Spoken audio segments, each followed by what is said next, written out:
Hi guys, good morning. Ayan guys, ang ating ampalaya. Ampalayang tilapia. Tilapia yan guys, nilagyan kong ampalaya. Mag-breakfast ako ngayon guys. Magpo-portrait ako. Tapos ayan, may daing na naman ako guys. Ayan.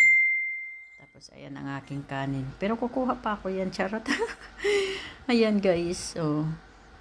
Sarap ang ating kain. Ang sarap nito guys. Tilapia buong guys. Hindi ko na hiniwa-hiwa guys. Ayan na yan. Hayaan na natin yan. Wala nang hiwa-hiwa na tilapia. Ayan. Buong tilapia pinaksiw ko doon sa kawaling malaki. So ayan. Magmumukbang. Ayan ang ating kape. So ayan. Mukbang si mami. Oh, diba? Ang sarap nito guys. Bitikman natin. Sarap. Mapait-pait. Kasi may ampalaya. Anghang. Thank you.